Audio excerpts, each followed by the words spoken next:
Festival Pencahayaan Berskala Internasional Enlighten Bali 2026 kembali hadir tahun ini dengan konsep yang lebih luas dan imersif.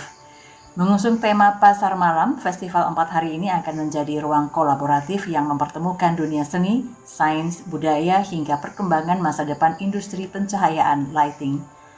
Rencana pelaksanaan festival tersebut dibahas dalam konferensi pers yang digelar di kawasan Ketewel Gianyar, Kamis 21 Mei 2026. Hadir sebagai narasumber diantaranya Direktur Dua Lighting sekaligus co-founder E8 Robi Permana Manas, founder dan Direktur Lumina Group serta Light Talk ID sekaligus founder E8 Abdi Ahsan, dan founder dan Direktur Studio Sensar sekaligus Ketua Panitia Pasar Malam Diva Anandria. Festival ini terinspirasi dari budaya pasar malam di Indonesia yang selama ini dikenal sebagai ruang berkumpul, berekspresi, dan berinteraksi. Melalui konsep tersebut, Enlighten Bali 2026 akan menghadirkan perpaduan edukasi, hiburan, budaya, dan eksplorasi cahaya dalam suasana malam yang interaktif. Ketua Panitia Pasar Malam Diva Anandria mengatakan Enlighten Bali tahun ini akan berlangsung pada 13 hingga 16 Agustus 2026 di Big Garden Corner Sanur. Menurutnya, festival tersebut akan menghadirkan sejumlah pembicara internasional dari berbagai negara seperti Inggris, Jepang, Australia, dan Singapura. Tak hanya menyasar pelaku industri, acara ini juga dibuka untuk masyarakat umum.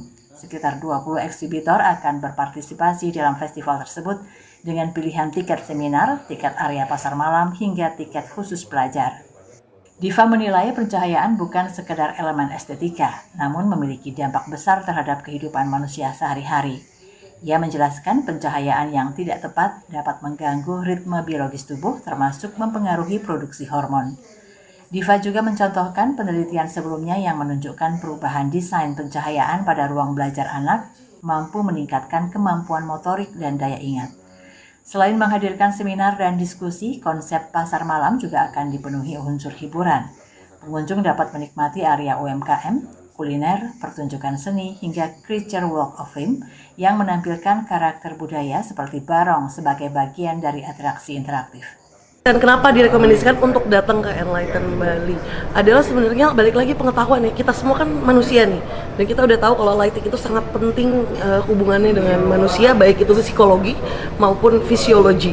Jadi untuk orang awam, bahkan saya juga orang awam ya, perlu tahu untuk kehidupan kita sehari-hari sih, gimana nanti kita set lampu di rumah, gimana pemilihannya seperti apa, karena di situ nanti kan kita ketemu dengan desainer-desainer profesional dan mereka akan sangat open untuk conversation dan mereka akan sangat open untuk konsultasi juga kepada teman-teman yang pengen tahu mesti melakukan apa dalam dunia lighting. Karena namanya pasar malam, udah pasti ada UMKM di sana, pasti ada fun, ada makanan, ada entertainment.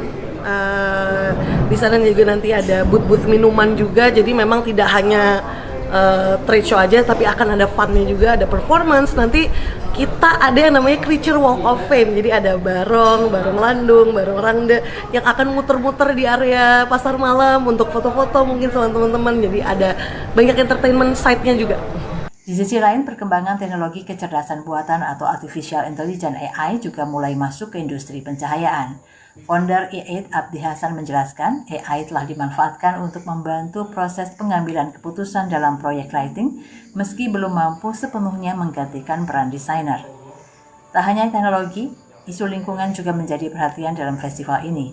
Salah satu topik yang akan diangkat yakni terkait polusi cahaya, light pollution, yang berpotensi menghilangkan kemampuan menikmati langit malam. Jadi AI sudah masuk ke dunia lighting juga, mulai dari knowledge-nya, udah pakai AI. Terus kita juga mendevelop beberapa aplikasi untuk AI gitu. Dalam proyek juga sudah mulai digunakan, ada yang pakai AI gitu, dalam pengambilan keputusan. Tapi bukan menggunakan AI untuk mendesain gitu. Karena knowledge-nya sendiri itu masih kurang. Gitu. Jadi AI masih belum bisa untuk mendesain. Gitu. Untuk lighting. Salah satu yang menjadi concern dan sekarang sudah ada sebuah organisasi yang namanya Dark Sky Organization, gitu. Dark Sky Organization. Jadi memang kita terutama di Bali dan Indonesia, ya, kita memang berusaha untuk membuat langit di negara ini lebih gelap. Karena begini, Indonesia adalah satu-satunya negara di selatan Khatulistiwa yang memiliki teropong bintang. Semua teropong bintang di dunia ini ada di utara Khatulistiwa. Di selatan Khatulistiwa hanya satu, Indonesia, di Lembang, Bosha. Dan sekarang Bosha nggak bisa lihat bintang karena langit Indonesia terlalu terang. Polusi cahaya. Karena polusi cahaya. Jadi itu penting banget gitu untuk kita pahami. Kalau misalnya saya di Jakarta udah nggak pernah lihat bintang. Di Bali masih beruntung, masih bisa lihat bintang. Nah jangan sampai nanti kehilangan bintang juga gitu. Melalui seminar dan lokakarya bertema Human Intent Plus Revenue, penyelenggara berharap desain pencahayaan tidak hanya berorientasi pada estetika dan kebutuhan manusia, tetapi juga mampu menciptakan nilai ekonomi. Festival ini diharapkan menjadi wadah kolaborasi sekaligus memperkuat posisi Bali sebagai pusat kreativitas yang menghubungkan seni, teknologi, dan inovasi masa depan. Kabar Bali Hits mengabarkan.